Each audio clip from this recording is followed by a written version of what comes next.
Welcome to my PowerPoint about the Miniset Legendaries. This one's going to be very, very long. So, Death Knight is newer than all the other classes, of course. It only has one Miniset Legendary, and that is Frost Queen Syndragosa. Of course, Death Knight, came out 2 years after every other class, and 2 years after the first Miniset, so... 2 years after Demon Hunter, etc. So it only has one. Frost Queen Syndragosa actually used to be a Blood and Unholy Rune card, not Unholy, Frost Rune card, and it actually became worse when they made it one Frost instead of one Frost, one Blood. Mainly because you were never actually main decking Frost Queen Syndragosa, like, ever. The problem is that one of the best cards in Death Knight is Hematurge, and guess what? If you don't have a Blood Rune, you can't be discovered from Hematurge.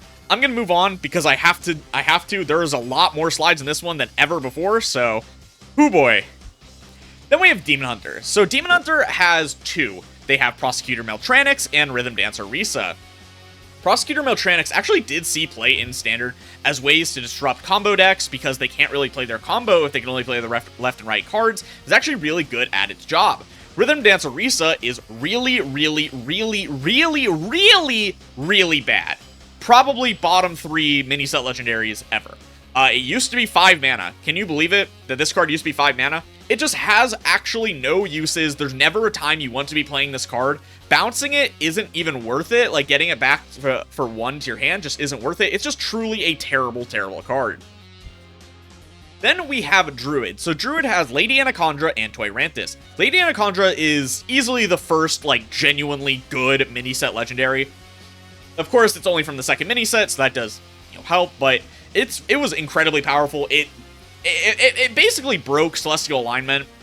Celestial Alignment was nerfed a couple times because of this. A bunch of other cards were nerfed because of Lady Anacondra. Because of the way that Lady Anacondra works is when your cards cost 1 from Celestial Alignment, they then cost 0 because they're nature spells and Lady Anacondra. It would let you do some truly disgusting things in Standard, and as far as I know, don't quote me on this, I don't know what Celestial Alignment looks like in Standard. I think you might be playing Lady Anacondra in Wild as well. I could not tell you. Do not quote me on this. If you want to learn who to play this from, look up, like, Larat on Twitter, L-A-R-A-T-T. That guy's really good at Celestial Alignment, but yeah. And then we have Toyranthus. Toyranthus is just bad. I mean, what do you want me to say? It's a 6-mana 7/7 Beast Taunt Elusive. Yeah, that's pretty decent. Actually, it would probably be pretty decent if that were in Hunter with no other changes. But then it has the Battle Cry if you have 10 mana crystals, gain +7/+7. So it would be like current Tyranthus, which is, 10 mana, 14/14, Taunt Elusive. Yeah. The issue is, why would you ever play this card? Ever. Ever, ever, ever, ever, ever. Druid wins the game. And winning the game is better than stats. So, yeah, I don't know. Toyranthus is like a fine. It's fine off of things like Evolve or whatever, but it kind of loses a lot of its value because it is a battle cry. It's just like such a weird card that like feels like, why would you print this? Especially because, they print these like obscenely overpowered cards like in these mini sets, and then they print something like Toyranthus, and it's just like, wow. Then we have Hunter. So for Hunter, we have Product 9 and Defense Turning Nathanos. Nathanos has actually been pretty good during its time in Standard. It was buffed later on in its time to lose 1 attack, but its Death Rattle would properly trigger with cards like, it's like the Skeleton Cow card and Spurfang from Shaman of the Badlands. Because what would happen before is when Nathanos would trigger its effect, it would trigger those minions' death rattles, not its own death rattle. So what would happen is like with the Skeleton Cow is, since Skeleton Cow always has 3 attack, when you discover it, it wouldn't actually resummon another Skeleton Cow. But because of the way they changed Nathanos, it actually checks Nathanos' attack. And since Nathanos has 4 attack, it would summon another Skeleton Cow. Or Spurfang would summon a 4-mana beast. Then we have Product 9. So Product 9 definitely has been very good in Standard. It made Secret Hunter a playable deck in Standard, and it still kind of was the best Hunter deck in Standard during Perils in Paradise, even with literally 0 new cards. It was still the best Hunter deck for a while. Now it's not. Cash Cow has made Reno Hunter definitely playable. Surprising, very much. But in Wild, it's just like, it was pretty decent. It generally was pretty decent into Miracle Rogue, because you would be able to replay your motion denieds, and then, wow, suddenly, Miracle Rogue just, like, dies from hand if they want to play cards. The issue is, Miracle Rogue is dead. Product 9 was already not that good in something like Even Hunter, and Even Hunter is also dead. So, there's no point to play this card in Wild at all, because there's nothing to hit. Mage is completely dead from the format. Secret Hunter isn't good into Druid combo decks because they gain armor and they kill you significantly faster because fuck Druid. It's a very unfortunate state to be for Product 9, because it was a good card and it has a lot of good synergies. It's just Secret Hunter is a very specific deck that beats very specific other decks, and, well, it can't play the game. Then we have Mage. So, Mage is funny, because Mage has, 4 legendaries. It does have the most, if I remember correctly. The thing is that Keyword and Ivory and Lady Nazjar are just completely unplayable garbage. Like, in every way, shape, or form. They're just so terrible. There is no way to actually make use of these cards in any way that would matter. Even all the way back in Darkmoon Faire, Keyword and Ivory was just truly a terrible card. So, let's get to some good cards. Hala, Matron Protectorate, actually did see some play, not as a card, but as a discover option off of Drakefire Amulet, which was the 10 mana spell that would, discover and summon 2 dragons. They're also tradable. And because the dragon pool was so low, you just got Hala, like, very often. So you'd be able to, do some jank off of that, and it was actually very funny. Overall, not that great of a card, though. Really has never done anything outside of that one interaction that, was effectively removed from the game, so. But then, of course, we have Portalmancer Skyla. 5 mana, 4/5, Rogue Tourist, Battlecry, swap the cost of the lowest and highest cost spells in your hand. This is quite possibly the best 5 mana card ever printed. Quite possibly could be the best 6 mana card ever printed if it only goes to 6. The whole idea is that you get coins because you're a Rogue Tourist, so you can get a bunch of coins either from, Greedy Partner or from Metal Detector or from O-Manager, but you're not running that card, but still. You also have, the 1 mana spell from your Miracle Salesman. And then you just fucking make your 10 mana Tsunami cost 0. And you can do that on turn 4. Yep.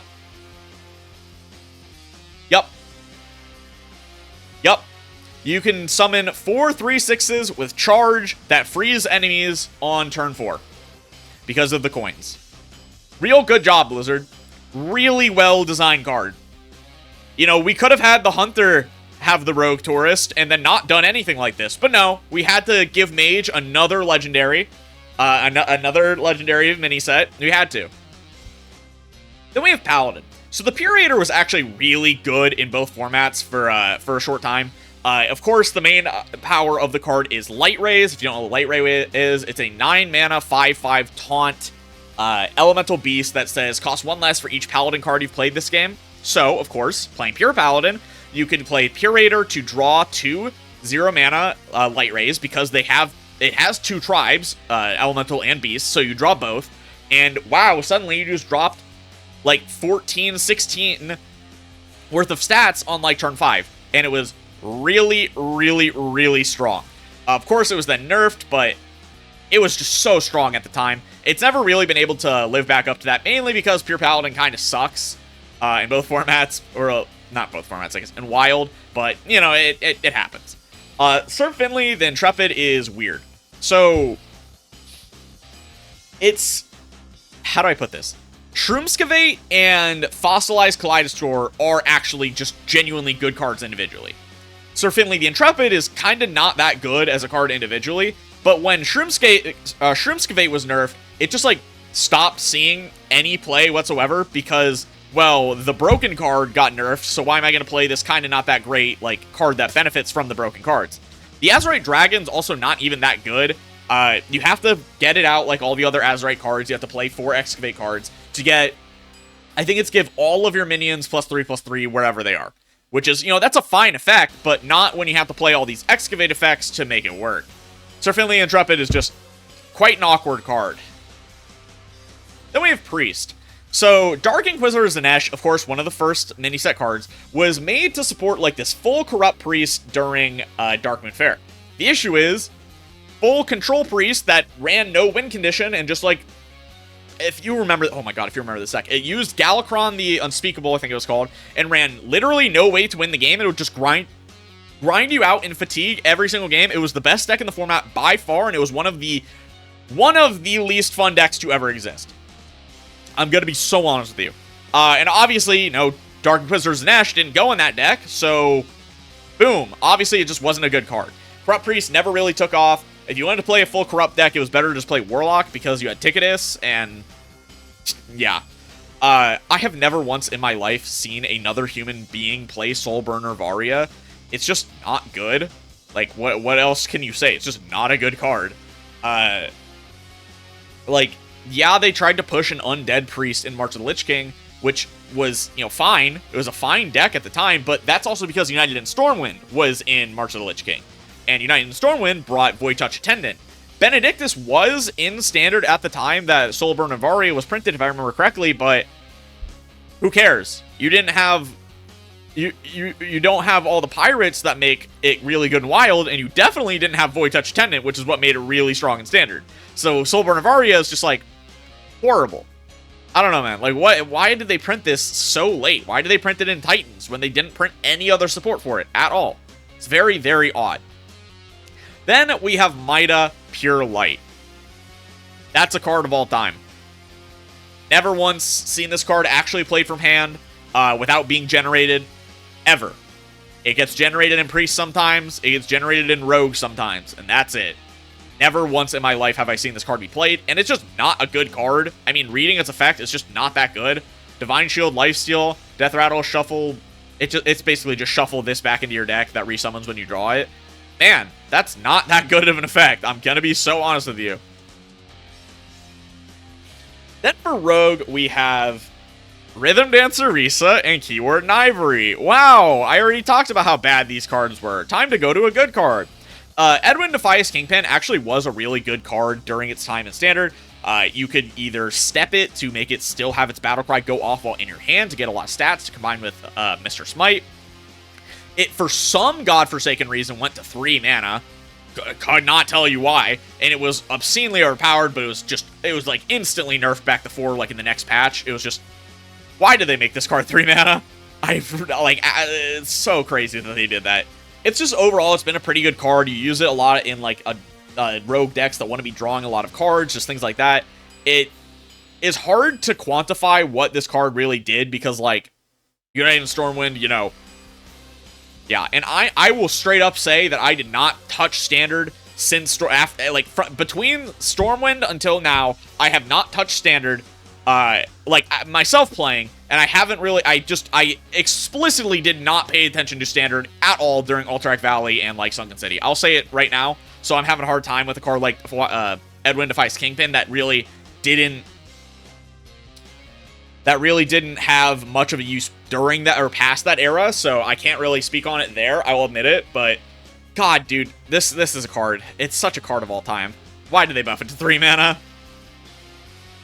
Then we have Shaman. So Shaman has the worst Excavate by far, and it's not even close. The Azurite Murloc is so bad, and it actually just fucks you if you play it.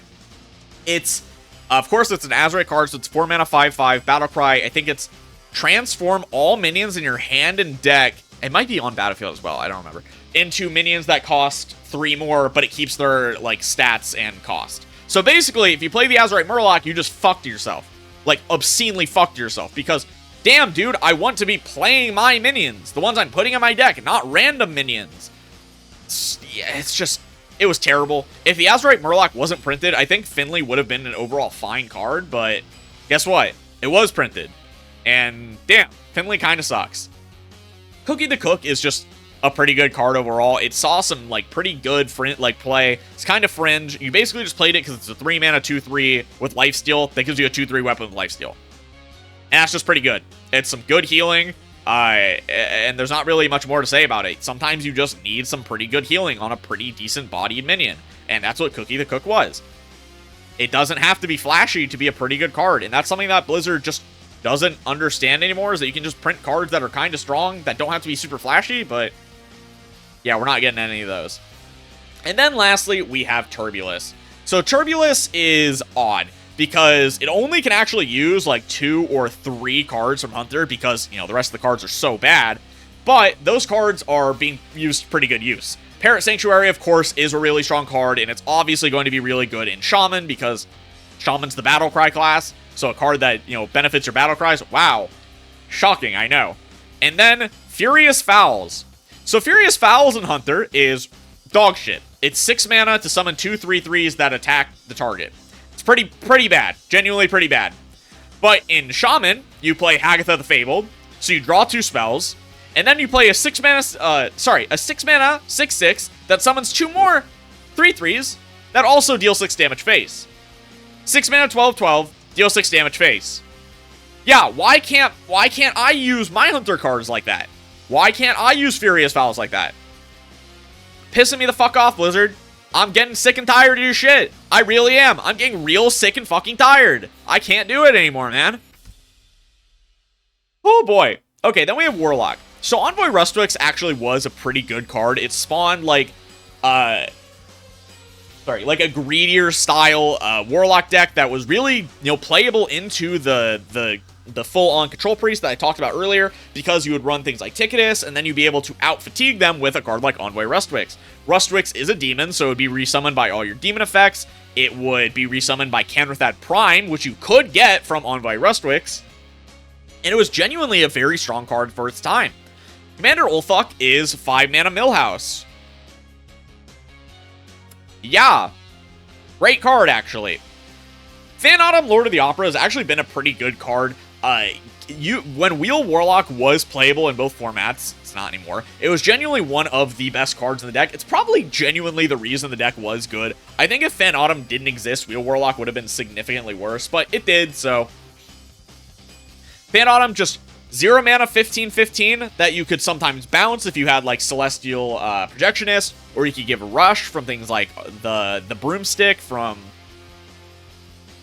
from Skullman's Academy. You could give it was just a great card. And then sometimes sometimes you just didn't even care if you burned it, because wow, you would just win the game anyway because of Wheel Warlock. Phanautom's just a really powerful card that had a really specific deck that it needed to exist, and without it, it's just not that great overall. It is, you know, it's sad when cards like that exist, I will be honest. Then we have a Warrior. So Kresh, Lord of Turtling, was actually a genuinely powerful card in like different Control Warriors or Enrage Warriors during its time in Standard. In Wild, I mean, it's kind of fallen off. Like, you could technically play it in like the Frenzy Warrior that uses Sour Fang that Magma Rager talks about, but it's not that good, I'm gonna be so honest.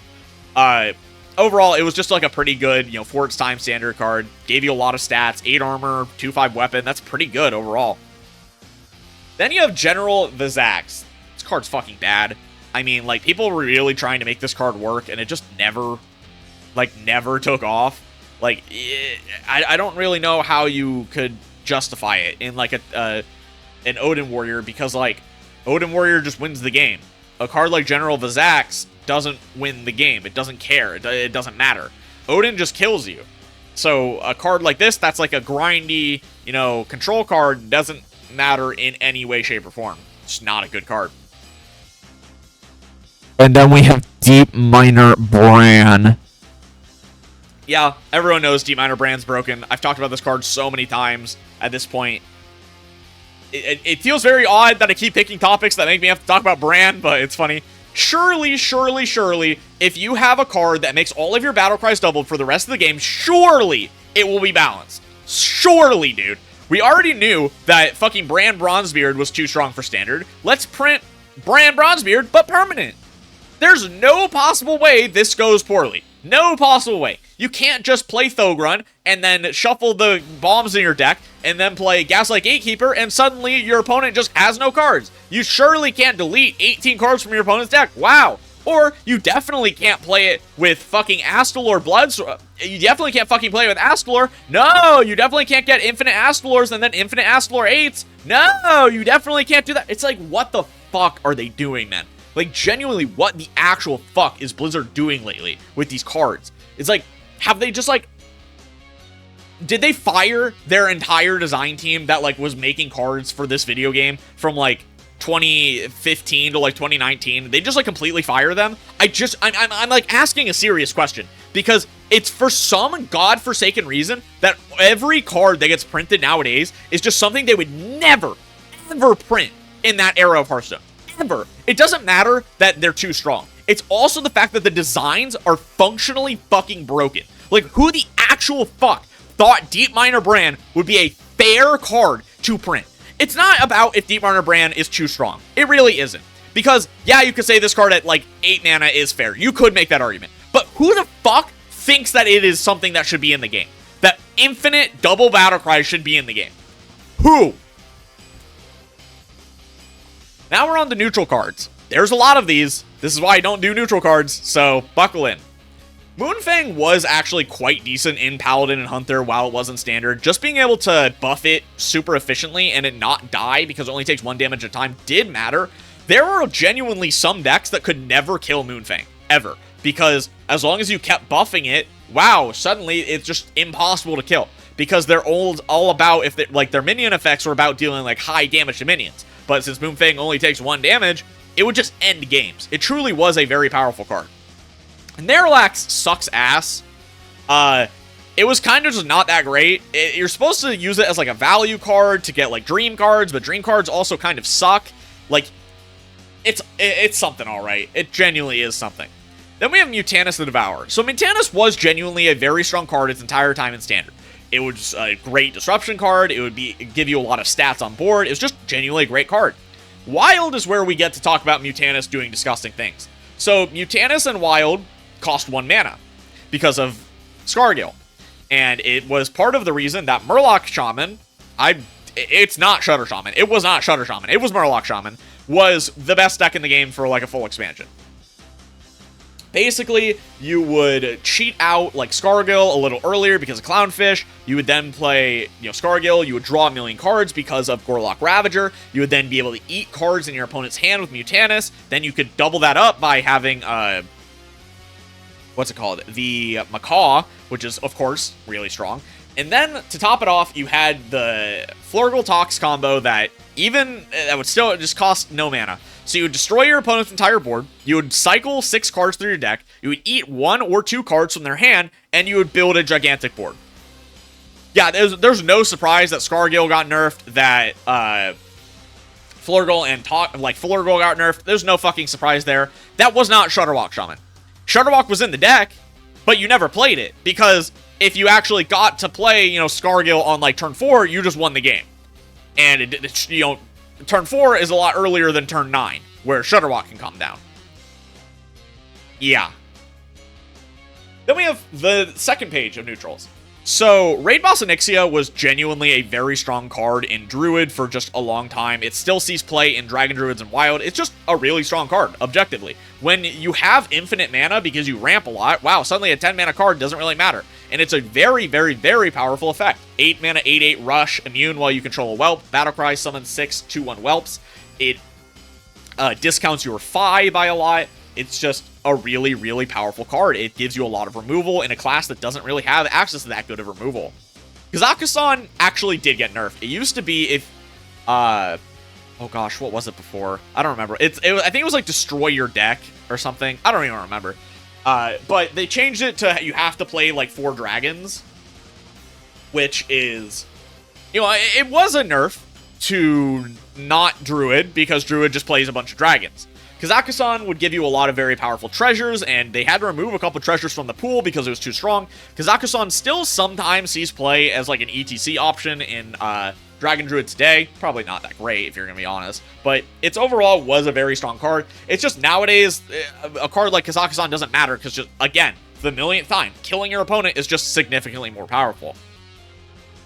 Mr. Smite at 6 mana was genuinely a very strong combo card for pirate decks. You could play it in Swine Tusk, Shank, Rogue in Standard, where you'd have Bloodsail Raiders gain the attack of your Swine Tusk Shank, give them charge, you have Mr. Smite for additional damage, you'd kill your opponent that way.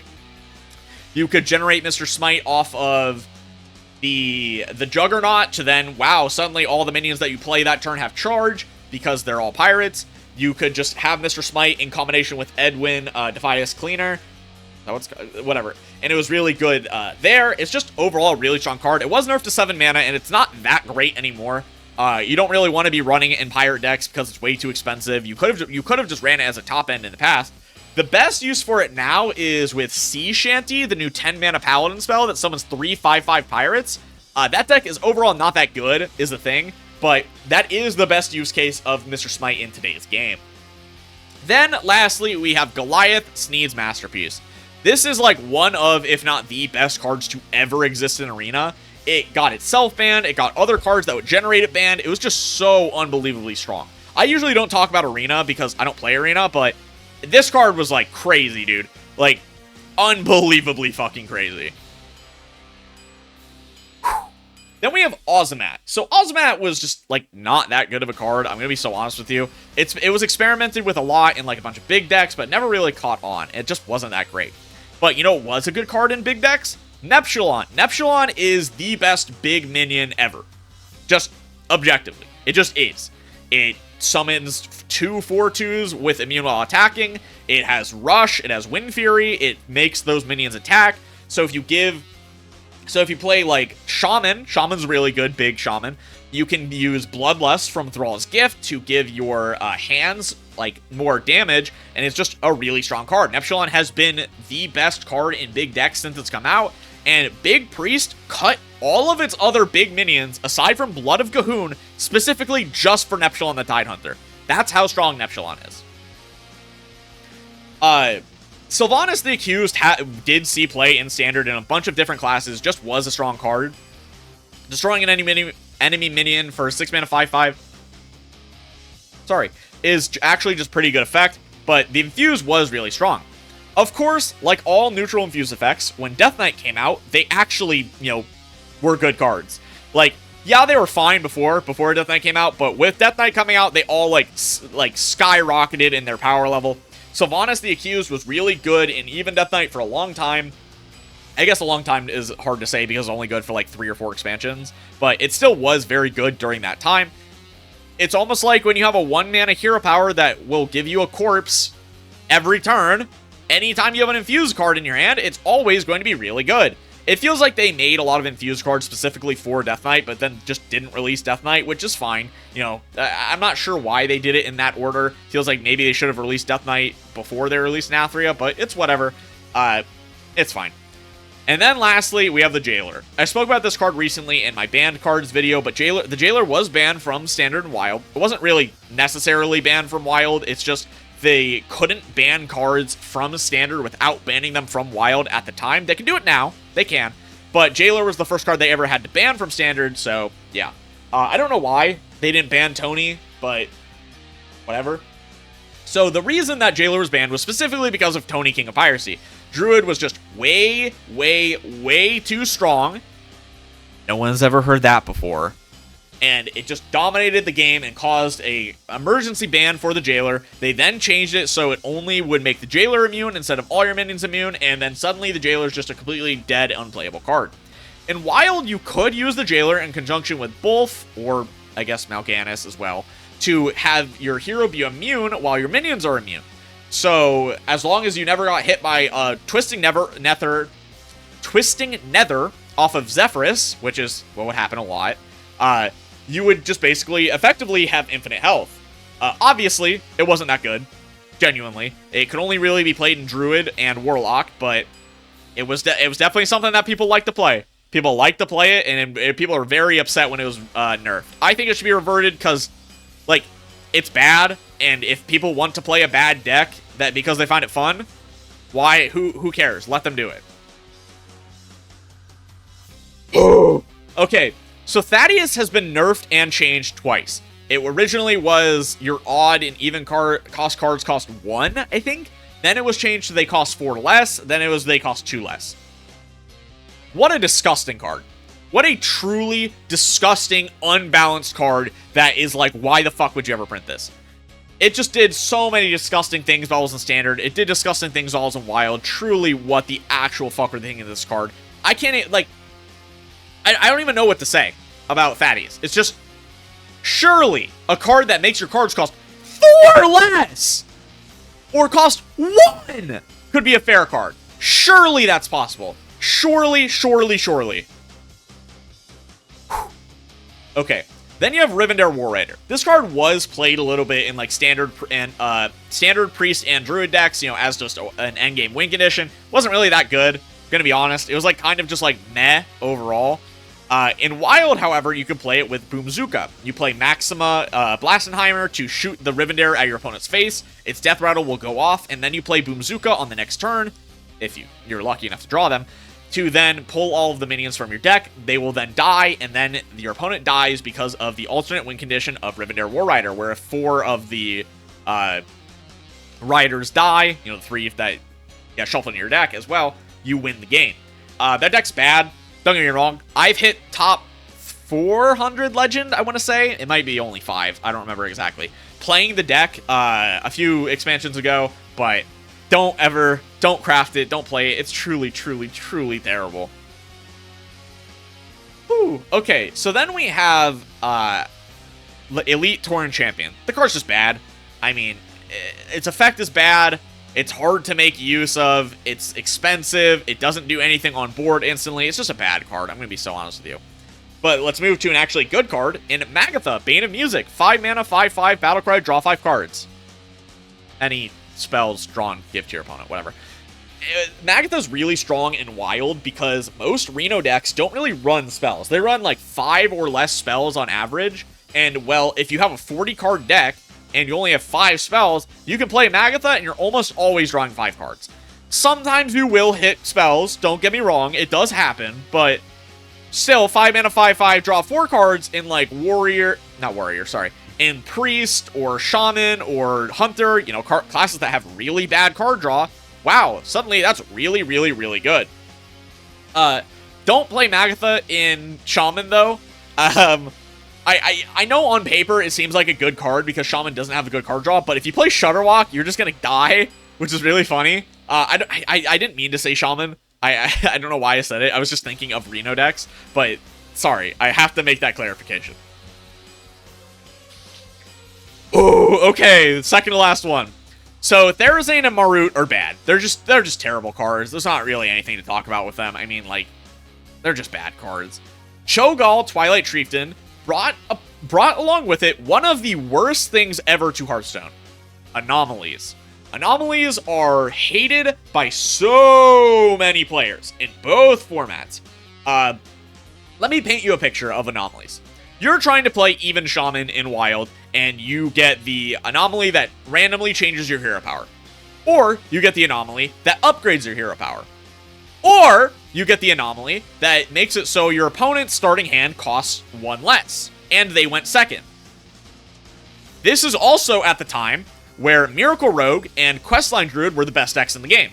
So if they were just happened to hit the one that makes your starting hand cost 1 less, when they already run a million cards that cost 1, wow, suddenly you're fucked. You're actively fucked.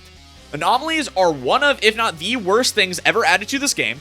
They are completely impossible to balance because they are also completely random. And half of them literally fucked your deck. Half of them literally ruined your deck.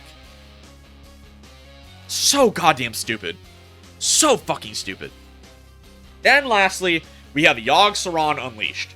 When Yogg-Saron first came out, it was 15 mana, and it said Titan, like it does now, but it read, costs 1 less for each spell you played this game.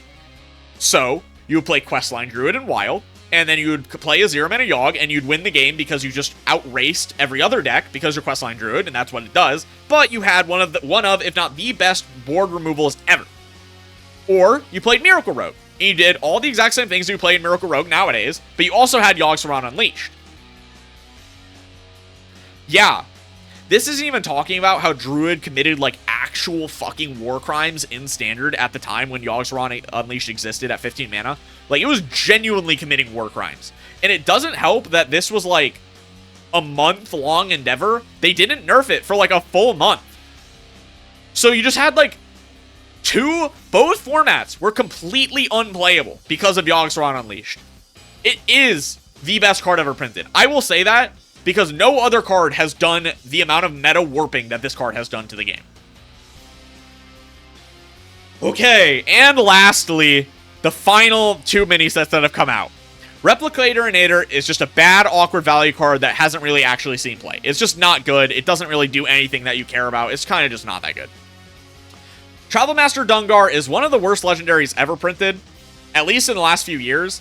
9 mana to say you can't actually run minions in your deck except for specific combo minions or specific, like, big minions, and it's just truly terrible. It's actually so bad. It's just so bad. I mean, what else do I say? People are trying to say this deck card would be good in fucking Wild, and it obviously wasn't. Like, it's so unbelievably obviously was unplayable in Wild. But who the fuck thinks that this card could be playable? I don't get it. Okay, so Dream Planner Zephyrus has actually been quite good in Standard. The options that you get are ones that are like deal with your opponent's board, get a lot, or spend a lot of mana, or deal damage to the enemy hero. And the deal damage to the enemy hero option is genuinely very strong. Like very strong. It makes, like, slower decks that want to be running Zephyrus, like, actually have lethality options, because you'll get stuff like Leroy, or you'll get, like, Fireball, things like that, so you can actually, like, pressure your opponent for lethal in slower decks, and it's genuinely a very strong card. Overall, I wouldn't say it's, like, a broken card or anything, it's just a good card. Just solid overall. And then, very fucking obviously, Puppet Master Dorian is broken. It was broken as fucking standard last expansion. It was broken as fucking standard earlier this expansion. It's broken as fucking Wild currently. I mean, just like, oh, it's just... I truly do not understand why a card like Puppet Master Dorian has been printed in Hearthstone. I don't get it. Was it to make, like, a fun gameplay for a certain class? No. It could only ever be used by Druid. Obviously. Like, almost all of the broken cards can only be used by Druid because they have infinite mana. Or they have the best card draw in the game. Or they have the best tutors in the game. Or they have the best armor draw or armor gain in the game. Or they have the best mana cheat in the game. Sorry. I had to take a deep breath to do all that. I don't know. I don't know what else there is to say. I truly don't know what else there is to say. Blizzard has completely and utterly dropped the ball with Hearthstone, and it just is a bad game. Objectively, Hearthstone has been bad for the last few years. I would say it started in 2020. I genuinely would, with the release of Demon Hunter, Ashes of Outlands, Skullman's Academy. I mean, Darkmoon Faire was really strong, but it was well designed at least. I would say that 2020 is really what marked the nail in the coffin for Hearthstone. But if you really want to be pedantic, it most definitely was United in Stormwind. No question at all. United in Stormwind and since has been bad. Every expansion since United in Stormwind has been bad. I'm gonna say that. I'm saying it. I'm saying it. It has been bad. Every single one. This is why I don't talk about neutral cards, by the way. I had to make 6 slides just for the legendaries, and this video is like way longer than any other one I've recorded, I think, in like a topic like this. But yeah. If you guys enjoyed, make sure to like, comment, and subscribe. Tell me, think down below, how many of these legendaries do you hate? How many of these legendaries are bad? Was I wrong about any of them? I don't think I was. Was I, and just, I don't know, man. I don't know anymore. I can't do this. I can't fucking do it anymore. They just won't stop ruining the game. They won't stop going in the same direction that makes people say, hey, the game sucks for 4 fucking years! For 4 years! Whatever. It's fine. You know, another mini set, another bad expansion. Whatever. It's fine. See you guys next time. Peace. I need to take a break or something. I need to calm down. Shadows are rising again! Darker than they've ever been. As evil descends from the skies, the world cries out, how will we survive? Out of the hall of explorers, and up from the dusty tomb. And fedoras, these legends of the past know exactly what to do.